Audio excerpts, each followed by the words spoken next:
vamos dizer que agora a gente vai querer fazer o teste de unidade. Então, a gente vem aqui no teste, vai criar aqui todo esse repositório, cadê aqui? User Service. A gente criou todo esse carinha aqui, certo? Vocês, o que é que ele fazia? Ele vinha para cá, e a gente chamava nossas funções. Então, uma das formas de testar,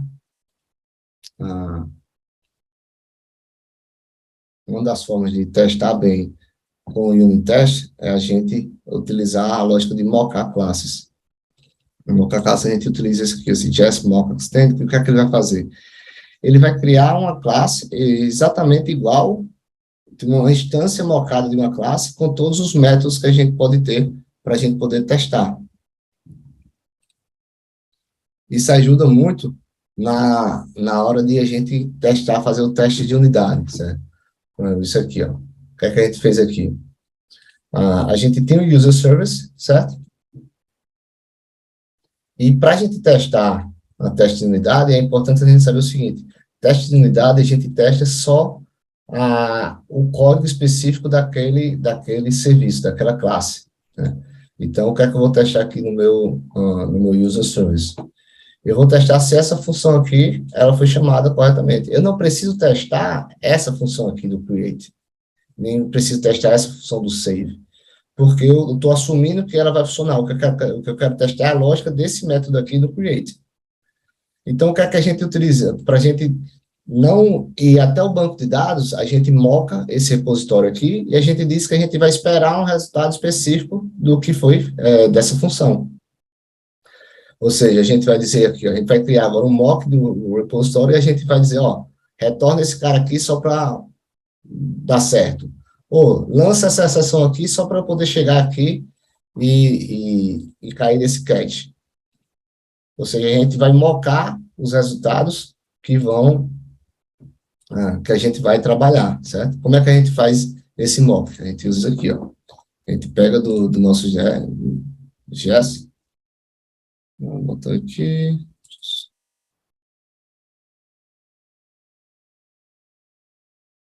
Vamos adicionar esse cara aqui.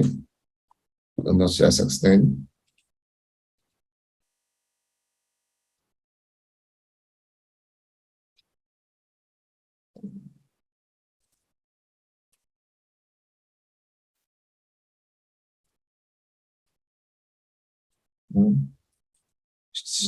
Eu botei ele aqui.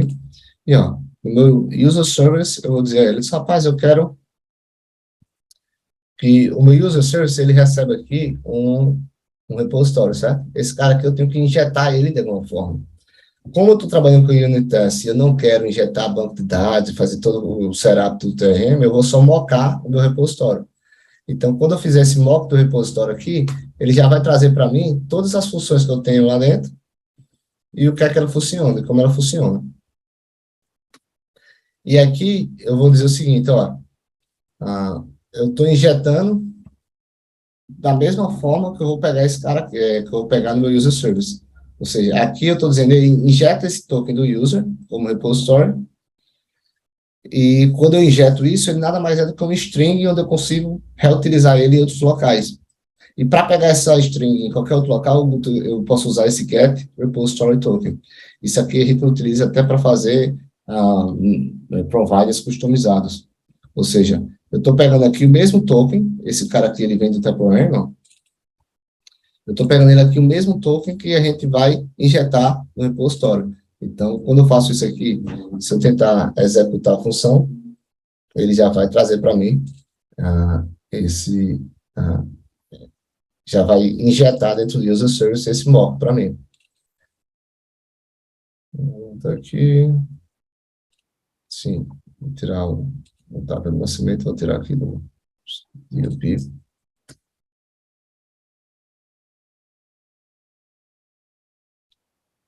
Então, vamos tentar rodar aqui uns testes e vou explicar o que a gente fez aqui, certo? Ó, peguei aqui, vou testar minha primeira função. O que é que eu quero fazer? Existe essa funcionalidade, esse método aqui, o spy on the JS, que com ele a gente consegue mocar o resultado de qualquer função que está sendo chamada dentro da classe que a gente está testando. Então, aqui, ó, eu estou dizendo, ó, mock o create e diz que ele retorna para mim já esse valor aqui, ó. Mock o save retorna para mim já esse valor aqui. Mock o find one e retorna para mim já esse valor. Quando eu vier aqui e dizer, olha, chama o create service, que ele chamar esse create aqui, ele automaticamente vai retornar para mim esse cara aqui, ó, que foi o que eu defini, meu default user. E quando ele faz isso, eu consigo testar da mesma forma que se eu estivesse testando qualquer outra coisa. Então, aqui, ó, ele vai criar, se eu estivesse testando com o banco de dados, ou seja, eu estou mocando que esse cara vai ser o retorno do meu banco de dados, e ele já vai ter aqui, ó, ID, usuários, todas essas outras coisas. Vamos tentar rodar aqui e ver o que é que vai acontecer. Teste.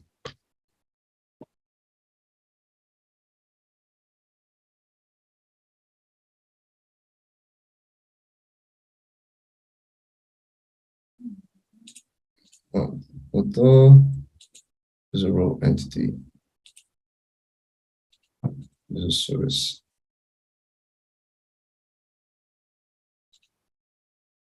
Eu vou comentar esses outros aqui só para a gente rodar só esse específico, tá?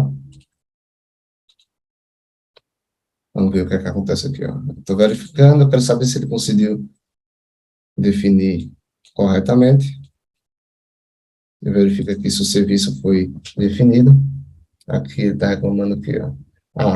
Ó, por isso que a gente não pode ter o path completo aqui sem ser relativo, porque quando a gente vai para o unit test, ele sempre dá pau.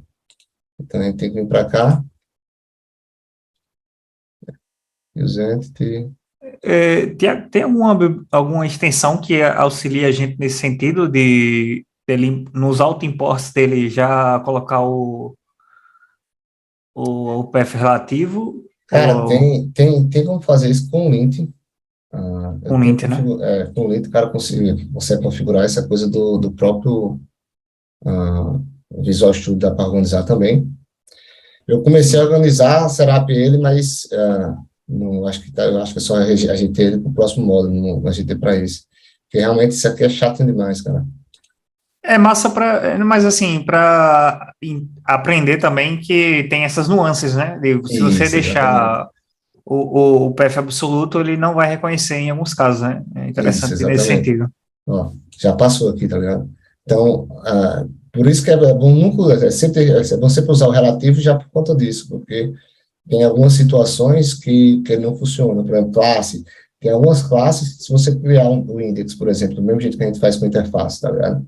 Se você usar um index para controle ou para entidade ou para DTO, tem algumas situações do Nest que ele não reconhece bem e dá um pau. E para você encontrar esse erro, cara, putz, é dor de cabeça.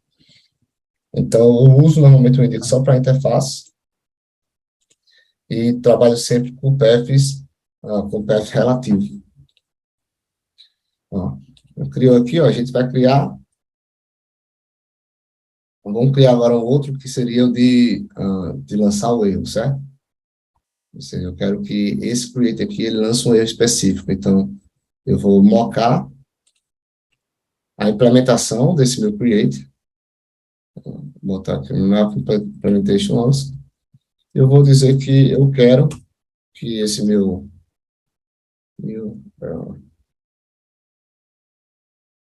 eu quero que esse create ele lance um erro específico.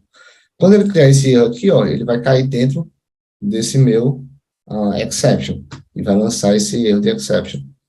Ou seja, para eu fazer esse teste, como é que a gente faz? Vou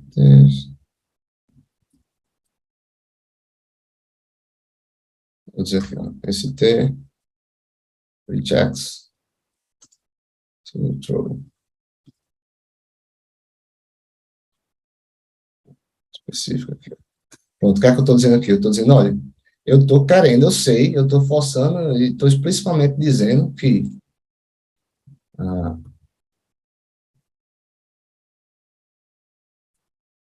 eu estou explicitamente dizendo que eu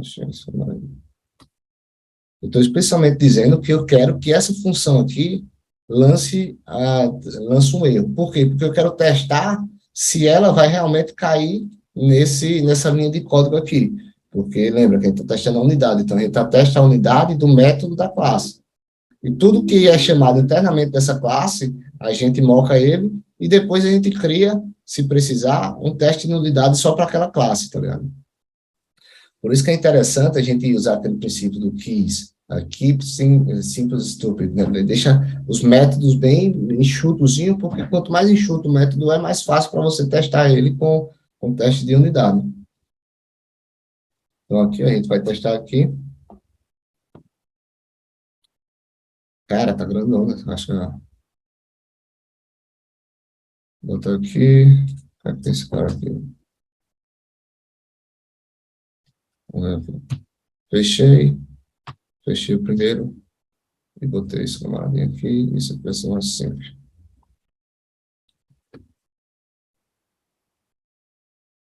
Outra coisa importante também, quando a gente vai testar uma função, que é assim, a gente tem que esperar ele com reject.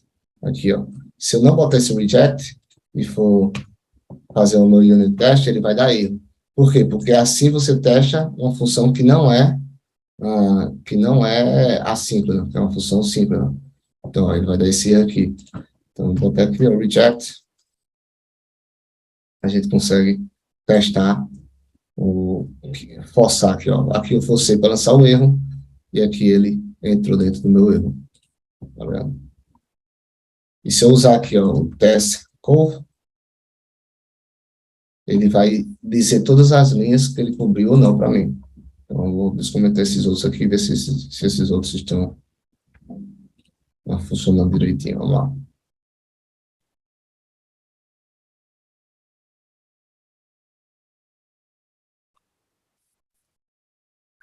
Isso aqui é muito bom, velho, para a gente deixar tudo amarrado, porque depois qualquer mudança que você faz, como está tudo amarrado, aqui, ó, tudo bem bonitinho.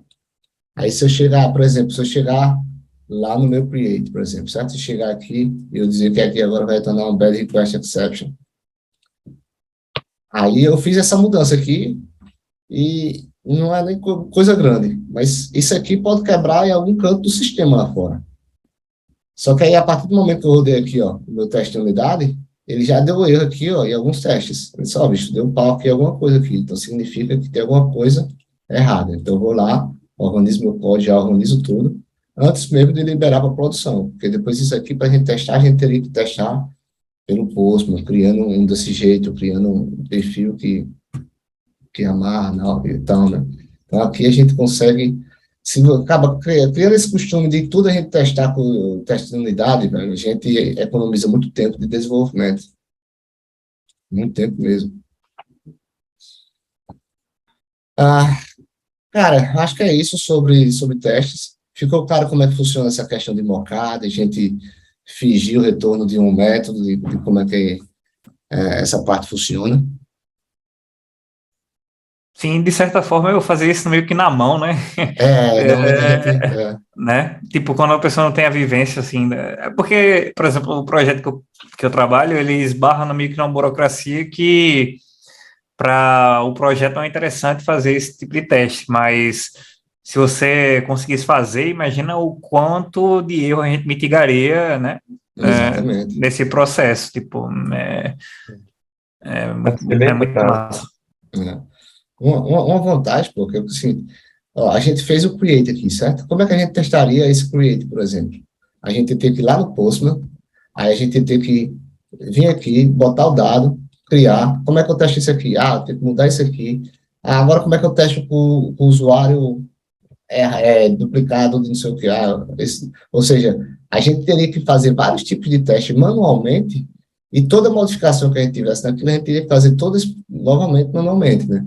Então, às vezes, mesmo a empresa não dando tempo para a gente fazer teste de unidade avançado, a gente pode criar um teste de unidade de alguma coisa que a gente está repetindo demais o processo manual, entendeu? Pois é, verdade.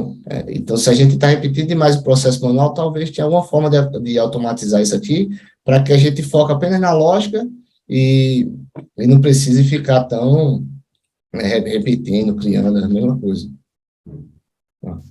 enquanto o Porque teste imagina todo. fazer isso tudo no olho, pô, assim, no sentido Pois de, é, velho. caramba, vou botar um campo nulo para saber se o campo é nulo, aí beleza. Aí depois fazer outro tipo de teste. É um negócio muito braçal, né? É muito braçal, exatamente. E o cara precisa fazer isso porque o usuário final vai fazer isso, tá ligado? Não, Não, o usuário final, na verdade, no primeiro teste ele vai quebrar seu código, né? Assim. exatamente. Então, a ideia é acaba deixar tudo bem amarradinho aqui, deixar a programação preventiva, que a gente chama, né? Aqui, ó, 100% significa que todas as linhas de código do serviço foram cobertas, né? Aí o cara tem que identificar aqui e ver, ó, quais são os possíveis casos que dá aqui. Isso aqui a gente vai preenchendo e populando. O que eu acho massa, Tiago, é que, tipo, todas essas paradas que tu mostrou, assim, de validator, também tem uma parada mais orientada a evento também, é Uhum. a forma que você deixa tudo separado. Tipo, o serviço vai lidar simplesmente com a regra de negócio. Isso. Tipo, e isso que é o mais massa, assim, você vai separar tudo. O que é validação simples, de certa forma, de, por exemplo, você vai ter um DTO que tem campos que não podem ser nulos. Você cria um validator para isso, né? Uhum. Já se você tem uma validação mais complexa, pelo que eu entendi, você joga você manipula isso via No evento, né? subscribe, é isso. Entendeu? Então, No assim, evento, a gente normalmente deixa coisas que acontecem sempre em algum momento, em algum evento, né? Tipo, isso. inserir antes ou depois de determinada coisa. E você isola, de certa forma, o serviço ali só para ter a regra exatamente para se restringe a regra para aquele lugar, entendeu? Isso é massa Isso, demais. exatamente. E é bom porque fica tudo bem arrumadinho, bonitinho, sabe?